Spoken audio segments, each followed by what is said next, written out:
All right, folks. So health professionals expressing mounting concerns regarding the escalating prevalence of electronic cigarettes, they call them e-cigarettes, being used among students in Jamaica. Joining us this morning to unpack the issue, Jamaica Coalition for Tobacco Control Vice Chair of Jamaica, Dr. Terry Baker. Good morning, Doc. Hi, good to morning. have you.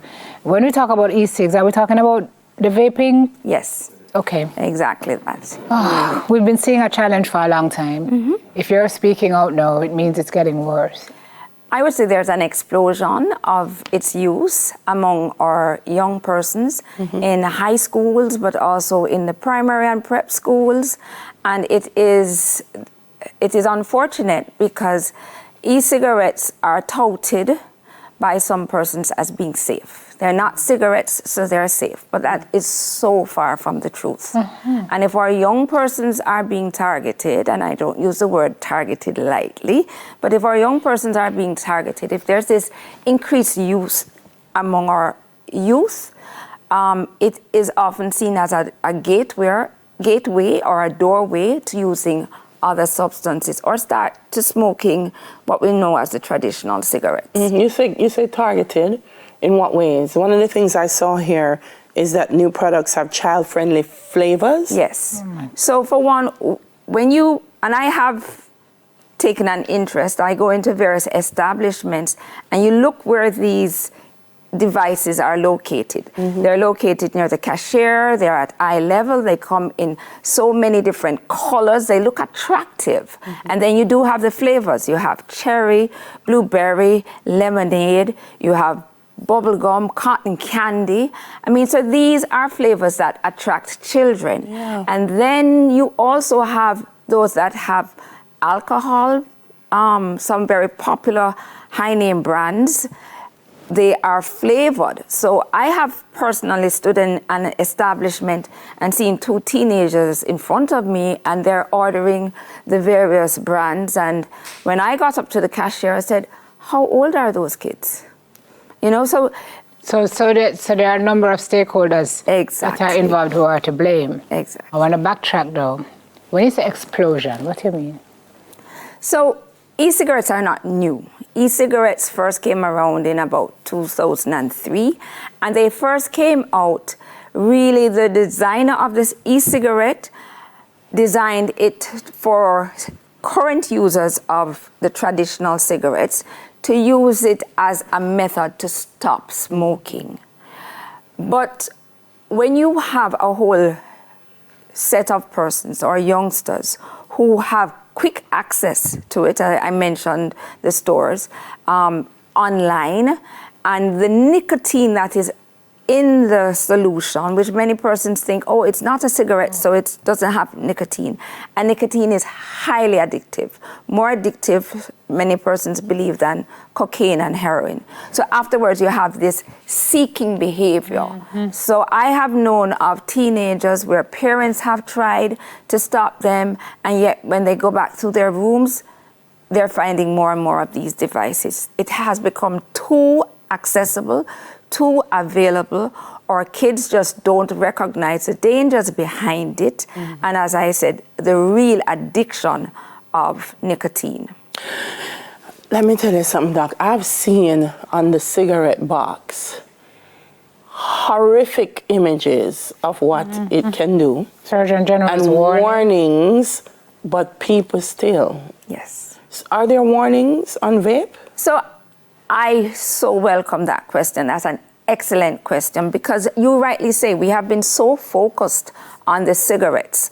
And in fairness, cigarettes have been around for tons of years, while vaping is, although it's here for nearly 20 years now, is much more recent. And no, we don't have that concerted push against vaping and vaping devices. You may see a small warning, but I think the various authorities, including myself and my profession, we need to become much more vocal.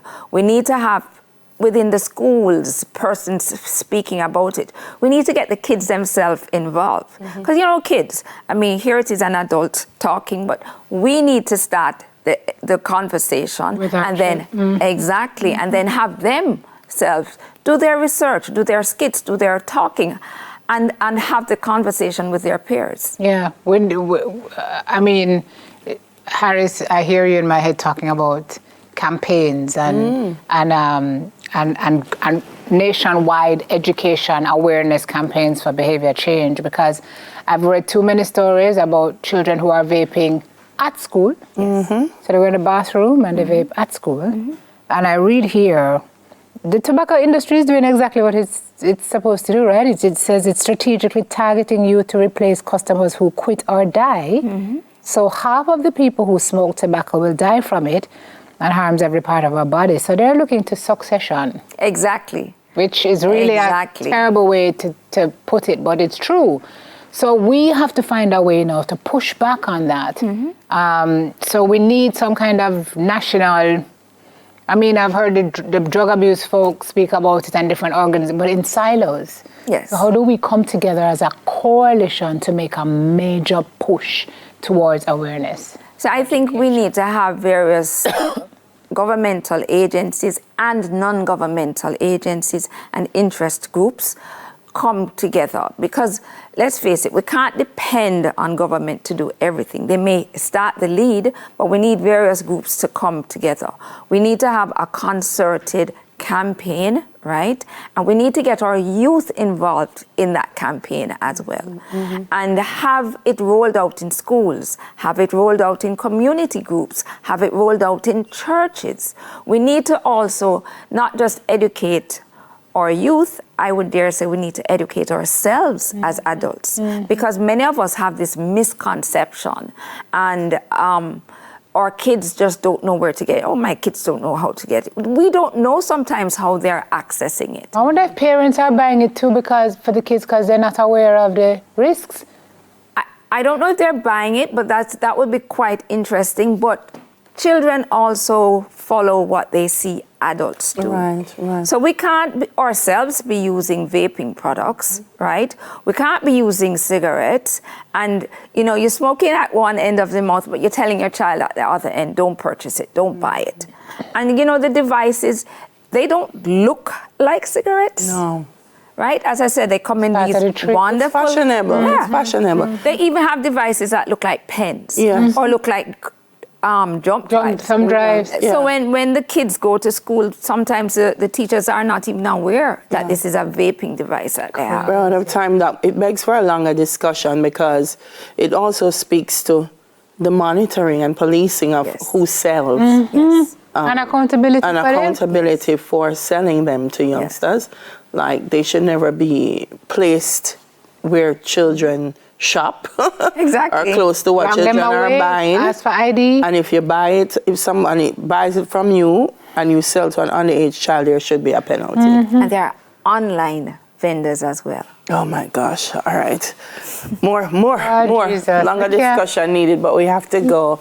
Thank you so much. The Jamaica Coalition for Tobacco Control's Vice Chair of Jamaica, Dr. Terry Baker.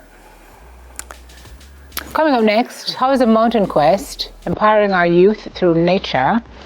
We find out about that after this break.